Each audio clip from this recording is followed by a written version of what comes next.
서울의 한강에서 의심스러운 목격담이 게시되었습니다. 바로 수달이 살고 있다는 점인데요. 멸종위기의 수달이 서울의 도심 가운데 살고 있다는 내용을 본 네덜란드의 환경운동가는 큰 충격을 받는 표정입니다. 바로 한국행 비행기를 탑승하고 있는데요. 무슨 사연인지 시작하겠습니다. 안녕하세요. 저는 마르테인 판데어 하이든입니다. 네덜란드 암스테르담에서 환경운동가로 일하고 있어요. 암스테르담 생태보호협회에서 20년째 일하면서 도시 생태계 회복을 위해 노력해왔죠. 특히 수생동물들의 서식지 보호에 관심이 많답니다. 제가 서울에 관심을 가지게 된 건 지난해 겨울이었어요. 추운 날씨에 사무실에서 보고서를 쓰고 있었는데 한 동료가 보내준 사진 한 장이 제 인생을 바꿔놓았죠. 1,000만 명이 사는 거대 도시 서울의 한강에서 발견된 수달이었습니다. 처음에는 그저 농담인 줄 알았어요. 도시에서 수달이라니 믿기 힘든 이야기였거든요. 우리 네덜란드는 1988년에 마지막 수달을 잃었습니다. 산업화와 도시화의 과정에서 수질이 악화되고 서식지가 파괴되면서 수달들은 하나둘 자취를 감췄죠. 2002년부터 정부와 환경단체들이 힘을 모아 수달 제도의 프로그램을 시작했지만 20년이 지난 지금도 겨우 450마리 정도만이 살아가고 있어요. 그것도 대부분 사람들의 손길이 닿지 않는 외딴 강과 호수에서만 발견됩니다. 그런데 서울은 달랐어요. 고층 빌딩들 사이로 흐르는 강에서 수달이 헤엄치고 물고기를 사냥하고 새끼를 키우고 있다는 거예요. 2022년에만 15마리가 확인됐다는 보고를 받고는 깜짝 놀랐죠. 유럽의 많은 도시들이 수생태계 회복에 실패하고 있는데 어떻게 아시아의 대도시가 이런 기적을 만들어낼 수 있었을까요? 더 놀라운 건 수달만이 아니었습니다. 저희가 받은 자료에 따르면 서울에는 멸종위기 종만 50종이 산다고 해요. 천연기념물도 30종이나 된다죠. 도시와 자연이 이렇게 공존할 수 있다는 게 정말 신기했어요. 결국 저는 직접 확인하기로 마음먹었습니다. 네덜란드 환경단체들도 서울의 사례에 큰 관심을 보였어요. 우리도 도시 생태계 회복의 희망을 찾고 싶었거든요. 특히 네덜란드는 국토의 70%가 해수면보다 낮아서 물 관리가 생존의 문제인데 서울이 어떻게 도시의 물길을 자연의 품으로 되돌렸는지 꼭 배우고 싶었죠. 동료들의 응원을 받으며 서울행 비행기에 올랐습니다. 13시간의 긴 비행기 내에서 한강의 지도를 보며 생각했어요. 이 강이 정말 우리가 들은 것처럼 기적의 강일까? 수달들은 정말 도시의 한복판에서 살아가고 있을까? 그리고 우리도 서울처럼 될 수 있을까? 비행시간 내내 부푼 기대를 안았죠. 인천국제공항에 도착했을 때는 이른 봄의 아침이었어요. 네덜란드의 아침과는 사뭇 다른 공기가 느껴졌죠. 공항에서 서울로 향하는 길, 저는 창밖을 뚫어져라 바라보았습니다. 네덜란드의 평평한 땅과는 너무나 다른 풍경이 펼쳐졌거든요. 산들이 도시를 감싸고 있었어요. 네덜란드에서는 상상도 할 수 없는 풍경이죠. 저희 나라는 국토의 대부분이 해수면보다 낮아서 산이라고 해봐야 얼마 되지 않거든요. 그런데 서울은 달랐습니다. 고층 빌딩 숲 사이로 북한산, 관악산 같은 웅장한 산들이 보였어요. 자연과 도시가 이렇게 가깝게 공존할 수 있다니 신기했죠. 특히 한강의 모습은 제 예상을 완전히 뒤엎었습니다. 우리 네덜란드의 라인강이나 마스강은 수세기에 걸친 산업화로 많이 훼손되었어요. 하천을 직선화하고 콘크리트 제방을 쌓고 수많은 수문과 댐을 만들면서 자연스러운 강의 모습은 거의 찾아볼 수 없게 되었죠. 하지만 한강은 달랐어요. 물이 맑았고 강변에는 푸른 나무들이 우거져 있었습니다. 특히 놀라웠던 건 시민들의 모습이었죠. 강변을 따라 자전거를 타는 사람들, 돗자리를 펴고 피크닉을 즐기는 가족들, 강변을 산책하는 연인들. 도시의 심장부를 흐르는 강이 이토록 시민들의 일상과 가까울 수 있다니요. 서울로 향하는 차 안에서 저는 자료들을 다시 한번 살펴보았습니다. 한강 주변에는 5개의 생태공원이 있다고 해요. 시민들의 휴식 공간이면서 동시에 야생동물들의 보금자리라니 정말 궁금했죠. 특히 여의도 색강생태공원에는 수달이 자주 출몰한다고 들었어요. 그곳이 제가 가장 먼저 방문할 곳이 될 것 같았습니다. 호텔에 짐을 풀고 나서 바로 한강으로 향했어요. 지하철을 타고 여의도역에 내리자마자 느껴지는 도시의 활기. 그런데 공원으로 걸어가는 길에서 또 한 번 놀랐습니다. 도심 한복판인데 새소리가 들리는 거예요. 네덜란드의 도시에서는 좀처럼 듣기 힘든 소리였죠. 해가 저물어갈 무렵 한강변에 서서 붉게 물드는 하늘을 바라보았어요. 강물에 비치는 노을, 물 한 개 피어오르는 강변의 풍경이 너무나 아름다웠습니다. 이런 게 진정한 도시의 모습이 아닐까 생각했죠. 자연과 인간이 서로 어우러져 살아가는 모습이 인상적이었어요. 첫날부터 서울은 제게 많은 것을 생각하게 했어요. 네덜란드의 도시들도 이렇게 변할 수 있을까? 높은 빌딩 숲 사이로 자연을 끌어안은 서울처럼 우리도 도시와 자연의 새로운 공존을 만들어낼 수 있지 않을까? 설레는 마음으로 내일을 기다렸습니다. 수다를 만날 수 있을지도 모른다는 기대감에 잠을 이루기 어려웠죠. 이른 아침 여의도 색강생태공원에서 한국의 수달 전문가 김 교수님을 만났어요. 20년 넘게 한국의 수달을 연구해 오신 분이라고 해요. 아침 안개가 피어오르는 강변에서 그와 함께 수달의 흔적을 찾아 나섰습니다. 수달은 밤에 주로 활동하는 동물이라고 김 교수님이 설명해 주셨어요. 하지만 그들의 흔적은 낮에도 찾을 수 있다고 하셨죠. 저는 네덜란드에서도 수달 조사를 해봤지만 도심에서 이렇게 흔적을 찾아다니는 건 처음이었어요. 얼마 걷지 않아 김 교수님이 갑자기 멈춰 섰습니다. 바위 위에서 발견한 건 수달의 배설물이었어요. 신기하게도 물고기 뼈와 비늘이 선명하게 보였죠. 김 교수님의 설명에 따르면 수달은 하루에 체중의 15% 정도를 먹는데 그중 70~80%가 물고기라고 해요. 이 배설물만 봐도 한강에 물고기가 얼마나 많은지 알 수 있다고 하셨습니다. 정말 놀라웠어요. 네덜란드의 도시 근처 강에서는 이렇게 신선한 수달의 흔적을 찾기 힘들거든요. 아직 수달의 정확한 개체수는 알지 못하지만 지금은 더 늘었을 것 같다는 김 교수님의 말씀에 더욱 기대가 커졌습니다. 우리는 강변을 따라 계속 걸었어요. 아침 일찍이라 그런지 새들의 지저귐이 유난히 크게 들렸죠. 강가에는 청둥오리 무리가 한가롭게 수영하고 있었습니다. 김 교수님은 수달이 돌아왔다는 건 생태계가 건강하다는 증거라고 하셨어요.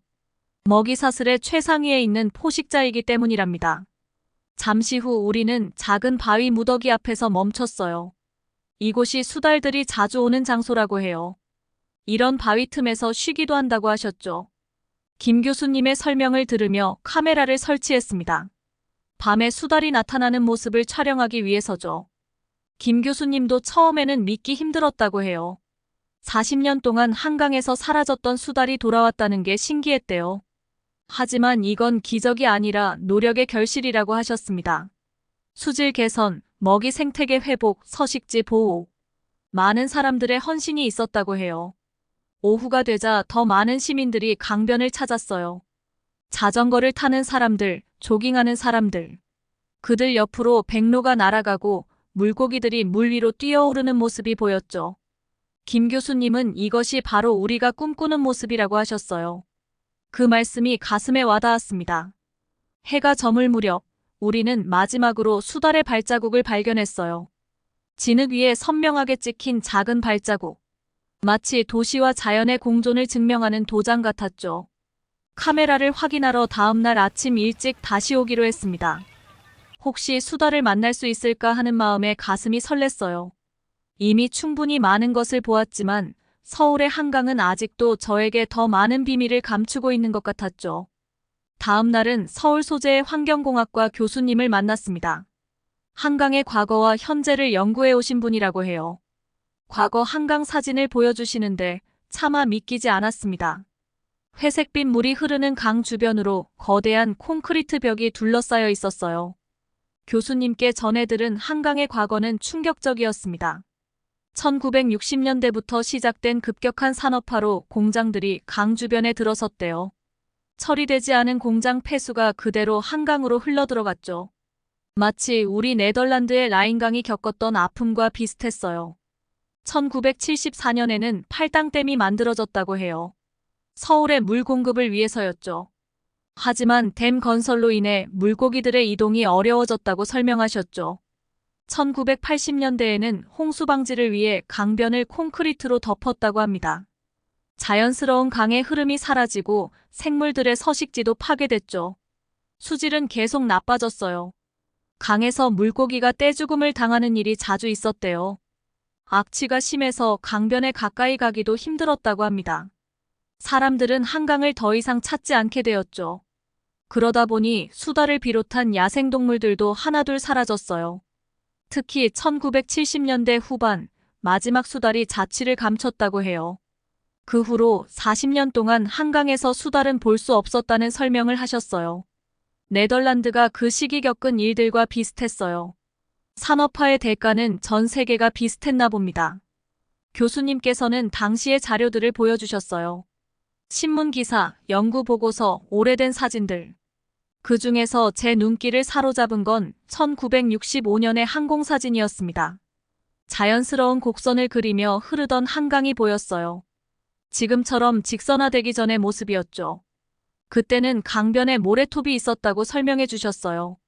봄이면 벚꽃이 피고 여름이면 사람들이 물놀이를 했다고 해요. 겨울에는 강이 얼어서 썰매를 타기도 했다고 하셨죠. 자연과 사람이 정말 가깝게 지냈던 시절인 듯 했습니다. 하지만 개발이라는 이름으로 모든 것이 바뀌었습니다. 자연스러운 강변은 사라지고 콘크리트 제방이 들어섰어요.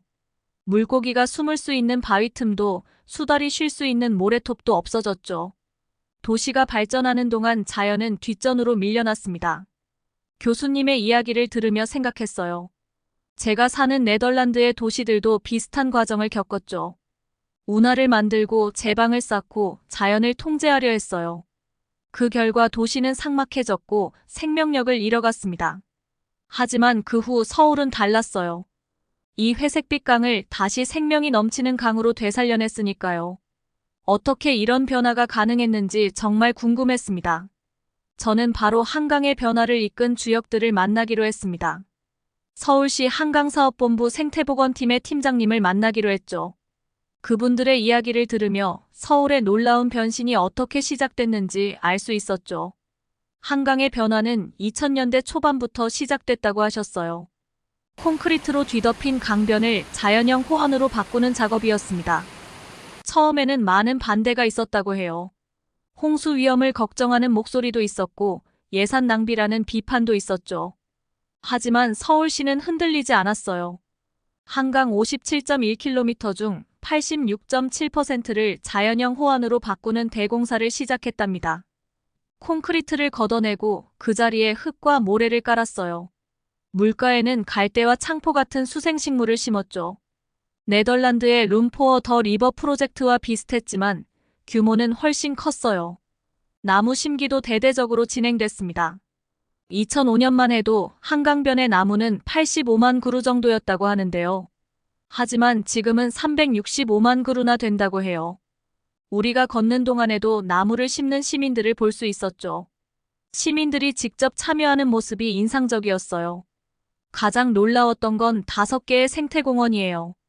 여의도 색강생태공원, 난지생태습지원, 고덕수변생태공원, 암사생태공원, 강서생태공원까지.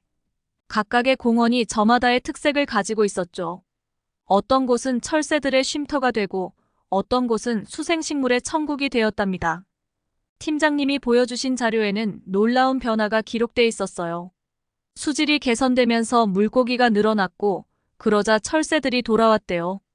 수달이 돌아온 것도 이런 변화 덕분이었죠. 생태계가 하나씩 회복되는 과정이 마치 퍼즐을 맞추는 것 같았어요. 특히 인상 깊었던 건 소음과 미세먼지를 막는 완충숲이었어요. 도로와 공원 사이에 나무를 촘촘히 심어서 만든 숲이죠. 더운 여름에는 시원한 그늘도 만들어준다고 하더라고요. 자연이 도시의 문제를 해결하는 모습이 정말 똑똑해 보였습니다. 앞으로의 계획도 들려주셨어요. 남은 7.6km의 콘크리트 호안도 자연형으로 바꿀 거라고 하셨죠.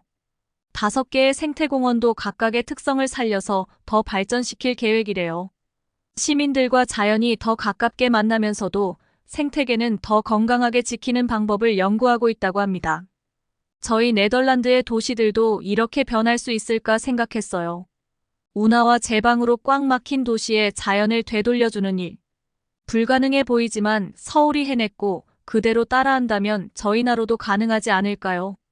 하루 종일 본 서울의 변화된 모습은 제게 큰 희망을 주었습니다. 도시 개발과 자연 보전이 꼭 대립되는 게 아니라는 걸 보여줬거든요. 다음 날은 한강생태공원센터에서 아침을 시작했습니다. 연구원들이 매일 아침 한강의 생태계를 조사하는 현장에 동행했죠. 보트를 타고 강을 거슬러 올라가면서 물속 생물들을 관찰하고 수질을 측정하는 작업이었어요. 연구원들은 저에게 놀라운 통계를 보여주셨는데요. 2007년에는 한강에서 1608종의 생물이 발견됐대요. 그런데 2022년에는 2062종으로 늘었다고 해요. 15년 만에 450종이나 늘어난 거죠. 우리 네덜란드의 도시 하천에서는 상상도 할 수 없는 변화예요. 특히 눈에 띄는 건 멸종위기종의 증가였어요. 현재 서울에는 50종의 멸종위기 야생동물이 산다고 합니다. 천연기념물도 30종이나 된다고 하셨죠. 수달만이 아니라 황조롱이, 맹꽁이, 표범장지뱀 같은 희귀 동물들도 도시에서 살아가고 있었죠. 보트가 중간에 멈춰 섰어요.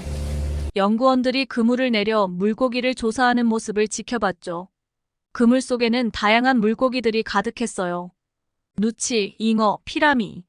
연구원님 말씀으로는 한강에 사는 물고기가 100종이 넘는다고 해요. 특히 반가웠던 건 황쏘가리였다고 해요. 깨끗한 물에서만 사는 물고기이기 때문이었어요. 예전에는 찾아보기 힘들었는데 요즘은 자주 발견된다고 해요. 수질이 그만큼 좋아졌다는 증거죠. 저희 네덜란드의 도시 하천에서는 이런 깨끗한 물에서만 사는 물고기를 보기 힘들어요.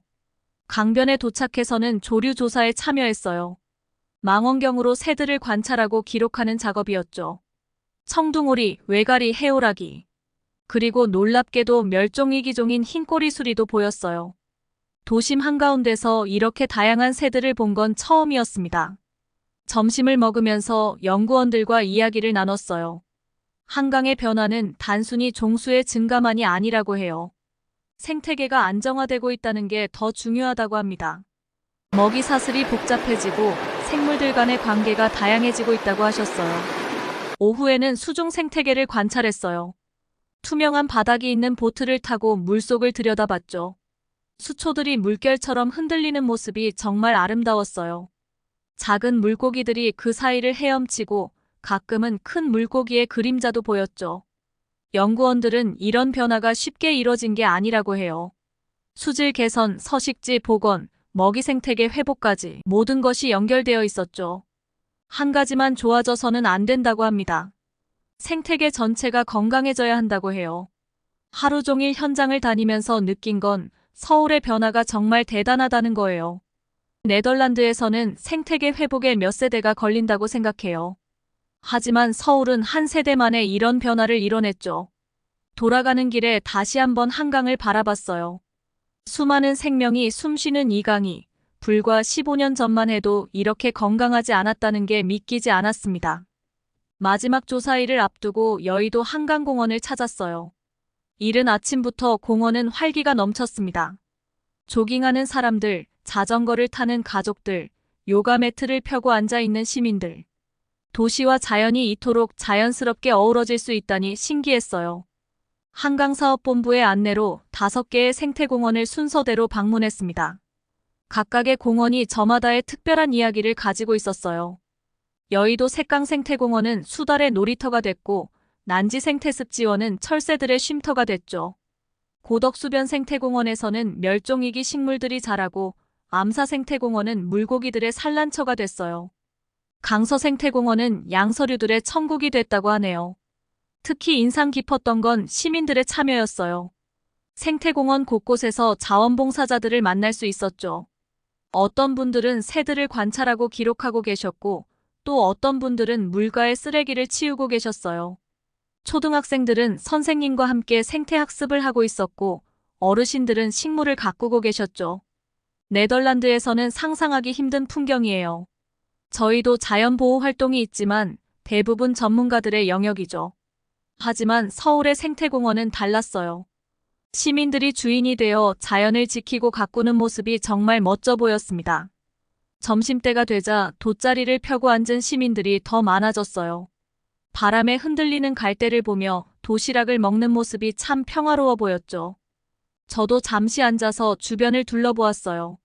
고층 빌딩 숲 사이로 보이는 강과 자연이 만드는 풍경이 마치 그림 같았습니다. 해가 저물어갈 무렵 강변의 벤치에 앉아 하루를 정리했어요. 멀리서 수달의 모습이 보였죠. 바위 위에서 물고기를 먹는 모습이었어요. 주변의 시민들도 조용히 그 모습을 지켜보고 있었죠. 누구도 크게 떠들거나 사진을 찍으려 하지 않았어요. 마치 오랜 이웃을 대하듯 자연스러웠죠. 서울의 생태공원은 단순한 공원이 아니었어요. 도시와 자연이 만나는 방법을 새롭게 보여주는 곳이었죠. 밤이 되자 공원의 불빛이 하나둘 켜졌어요. 하지만 동물들이 사는 곳은 여전히 어두웠죠. 빛 공해를 줄이기 위해 일부러 그렇게 관리한다고 해요. 이런 세심한 배려가 있었기에 도시 한복판에서도 야생동물들이 살 수 있는 거겠죠. 저는 다시 돌아와 암스테르담 스키폴 공항에 도착했어요. 13시간의 긴 비행 동안 서울에서의 일주일을 되돌아보았습니다. 제 노트북에는 수많은 사진과 메모가 가득했죠. 천만 도시 서울이 보여준 놀라운 변화의 순간들이에요. 사무실로 돌아오자마자 동료들이 모여들었어요. 서울은 어땠냐고, 정말 도시에 수달이 살고 있냐고 물어보더라고요. 제가 찍은 사진들을 보여주자 다들 믿기 힘들다는 표정을 지었죠. 네덜란드의 어떤 도시에서도 볼 수 없는 광경이니까요. 환경단체 회의에서 서울의 이야기를 발표했어요. 한강의 과거 모습부터 시작해서 놀라운 변화의 과정을 하나하나 설명했죠. 콘크리트 제방을 걷어내고 자연형 호안을 만든 이야기, 365만 그루의 나무를 심은 이야기, 5개의 생태공원을 만든 이야기까지. 특히 강조한 건 시민들의 참여였어요. 서울 시민들은 자연을 멀리 있는 것으로 여기지 않더라고요. 일상의 한 부분으로 받아들이고 함께 가꾸어 나가고 있었죠. 그게 바로 서울의 성공 비결이 아닐까 생각했어요. 발표가 끝나고 많은 질문이 쏟아졌습니다. 어떻게 그렇게 짧은 시간에 변화가 가능했는지, 예산은 어떻게 마련했는지, 시민들의 참여를 어떻게 이끌어냈는지. 모두가 서울의 경험에서 배우고 싶어 했어요. 서울의 이야기는 네덜란드 전체에 큰 반향을 일으켰어요. NOS 뉴스에서 특별 다큐멘터리로 제작되어 방영됐죠. 아시아의 기적, 서울의 수달이라는 제목의 프로그램이었어요. 방송이 나간 후 수많은 네덜란드 시민들이 놀라움을 표현했답니다. 특히 도시 한복판에서 수달이 헤엄치는 장면은 많은 사람들에게 충격으로 다가왔죠. 우리도 할 수 있을까? 하는 질문이 온 나라에 퍼져나갔어요. 암스테르담 시의회뿐 아니라 네덜란드 국민들 사이에서도 서울의 사례를 연구하자는 의견이 나왔죠. 저는 서울의 경험이 우리에게 특별한 의미가 있다고 생각해요. 네덜란드는 국토의 70%가 해수면보다 낮아서 물 관리가 생존의 문제예요. 그동안 우리는 자연을 통제하는 데만 집중했죠. 하지만 서울은 자연과 공존하는 방법을 보여줬어요. 한강에서 만난 수달이 자꾸 생각나요.